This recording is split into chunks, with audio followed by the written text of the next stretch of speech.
Hello students, welcome to Don Bosco school online classes.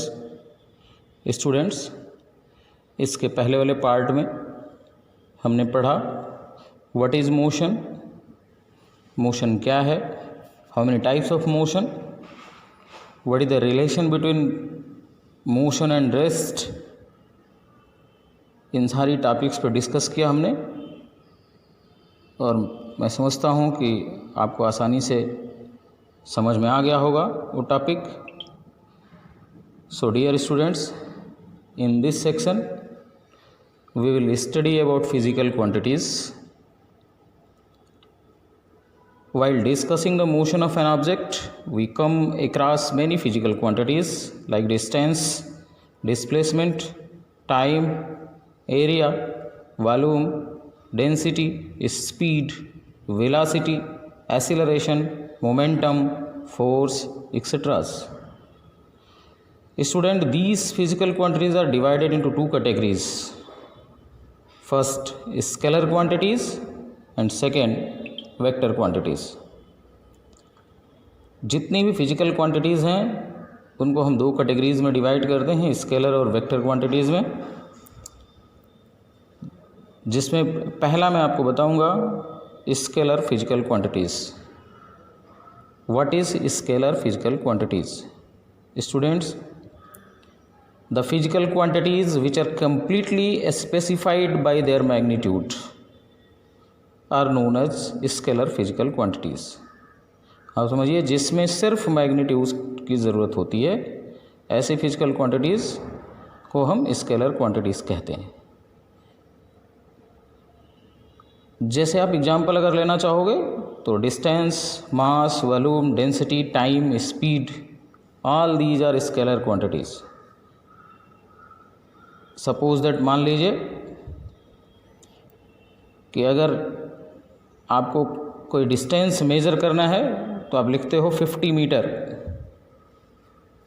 और इसमें आपका कंप्लीट हो जाता है वो सेंटेंस। यहाँ से जैसे अगर कोई पूछता है कि आपके घर से आपके स्कूल की दूरी कितनी है, तो अगर आप बताते हो कि हमारे घर से स्कूल की दूरी 2 किलोमीटर से या 2 किलोमीटर है, तो वो सेंटेंस कंप्लीट हो जाता है। इसमें केवल और केवल आपको मीटर जो मैग्नीट्यूड है उसकी आवश्यकता आपको पड़ती है। So these physical quantities are known as scalar quantities. Mass of an object, मान लीजिए अगर कोई ऑब्जेक्ट है जिसका मास अगर आपसे पूछा जाए या कहा जाए कि ये 40 kg का है, तो आप देखेंगे कि उसमें 40 kg केवल मैग्नीट्यूड की ज़रूरत पड़ती है। तो हम कह सकते हैं कि ऐसी फिजिकल क्वांटिटीज़ जिसको रिप्रेजेंट करने के लिए केवल मैग्नीट्यूड की ज़रूरत होती है उसको हम फिजिकल स्केलर क्वांटिटी कहते हैं। Scalar physical quantities are either positive और zero, they do not have negative values. अब हम जानेंगे कि वेक्टर फिजिकल क्वांटिटीज़ क्या होती हैं। What is vector physical quantities? So students, the physical quantities which have both magnitude as well as direction also. The physical quantities which have both magnitude and direction are called vector physical quantities. So you can very easily define the vector physical quantities, that is the physical quantities which have both magnitude and direction are called vector physical quantities. For example, displacement, velocity, acceleration, force, etc. Vector physical quantities are represented with a number along with a proper unit and its direction. A vector physical quantity is written by the symbol of the physical quantity and an arrow is marked above the symbol. For example, अगर हम बात करें displacement को लिखना हो तो displacement हम S letter लिखकर उसके ऊपर एक एरो बना देते हैं तो वो डिस्प्लेसमेंट हो जाएगा। जो वेक्टर फिजिकल क्वांटिटीज़ हैं they can be positive, negative और zero. So students, I think you can understand what is scalar physical quantity and what is vector physical quantity. So students, अब हम डिस्टेंस और displacement के बारे में discuss करेंगे। सबसे पहले हम डिस्टेंस के बारे में पढ़ेंगे। What is distance? Students, the length of the actual path between the initial and the final position of a moving object in the given time interval is known as the distance traveled by the object।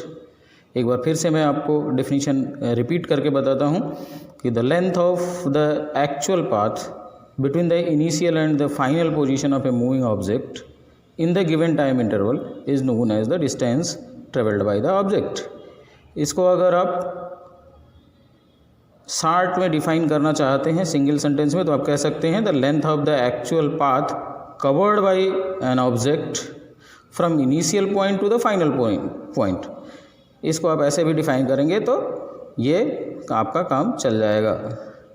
Suppose that, मान लीजिए कि कोई एक moving object है जो straight line में move कर रही है ईस्ट डायरेक्शन में, जैसा कि आपके स्क्रीन पर बना हुआ है। सपोज दैट, मान लीजिए ओ से स्टार्ट करके बस, या यूँ कह लीजिए रेफरेंस पॉइंट ओ से स्टार्ट करके बस 9 बजे से चलना स्टार्ट करती है और 9:30 बजे तक वो पोजीशन ए पर पहुंचती है, जो कि 20 किलोमीटर है from the starting point. Let the bus is at the point B at 11 AM and the distance between position A and B is 40 kilometre. So when you calculate the actual distance whatever covered by the bus, तो आप उसको क्या करेंगे कि पहले आप O से A तक की डिस्टेंस और A से B तक की जो टोटल डिस्टेंस है उसको ऐड कर देंगे। यानी कि जो डिस्टेंस उसमें आपके स्क्रीन पर शो हो रहा है दोनों को ऐड कर दीजिए, और ऐड करने के बाद जो आपका रिजल्ट आएगा वो जो बस के द्वारा डिस्टेंस कवर की जा रही है वो उसके इक्वल हो जाएगी। सो आपको समझ में आ गया होगा कि डिस्टेंस कैसे कैलकुलेट करेंगे हम और डिस्टेंस की डेफिनेशन क्या होती है। स्टूडेंट्स, अगर हम बात करें कि डिस्टेंस को मेज़र करने के लिए किस चीज़ का यूज़ करते हैं, ऑटोमोबाइल्स में specially like car, bus, extras. So a device known as odometer fitted on the dashboard of an automobiles like car, bus, etc. measure the distance traveled by the vehicles। Distance traveled has magnitude only, so we can say that distance is a scalar quantity। अब आप जानिए displacement क्या होता है। What is displacement? The shortest distance between the initial position and the final position of a moving object in the given interval of time from initial to the final position of the object is known as the displacement of the body। और छोटा करना चाहते हैं उसको तो सीधे सीधे कह सकते हैं आप कि the shortest distance from the initial position of a moving body to the final position of a moving body is known as displacement। Simple सी बात होती है जिसको आप समझ सकते हो। Initial position of the object जहाँ से मूव करना शुरू करता है वहाँ से जहाँ तक पहुँचता है जिस पोजीशन तक, उसके बीच की जो शॉर्टेस्ट डिस्टेंस होती है उसको डिस्प्लेसमेंट कहते हैं। यानी कि डिस्प्लेसमेंट इज इक्वल टू होगा final position minus initial position of the object. Displacement has magnitude as well as direction, so the displacement is a vector quantity. तो आपको डिस्टेंस समझ में आ गया होगा, डिस्प्लेसमेंट समझ में आ गया होगा। इस तरह से हम डिस्टेंस और डिस्प्लेसमेंट को अलग अलग एक्सप्लेन कर सकते हैं with the help of the example. Students, after knowing about the distance and displacement, now we will discuss about the difference between the distance and displacement. What is the difference between distance and displacement? अगर आप इसको जानना चाहेंगे तो according to the definition, distance is the length of the actual path travelled by an object in a given interval of time, whereas displacement is the shortest distance between the initial and the final position of a moving object in a particular direction. Distance क्या होती है? Distance traveled by an object depends upon the path followed by the particle in going from initial position to the final position, whereas the displacement of an object between initial and final position of the particles does not depend upon the path followed by it.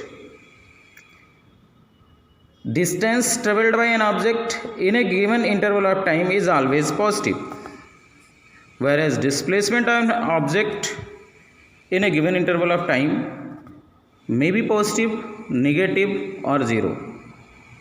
Distance is a scalar quantity, whereas displacement is a vector quantity.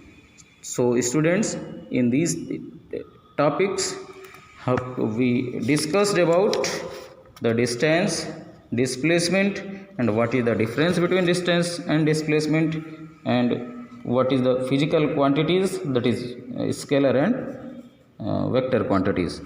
आपको इतनी सारी चीज़ें clear हो गई होंगी इस part में.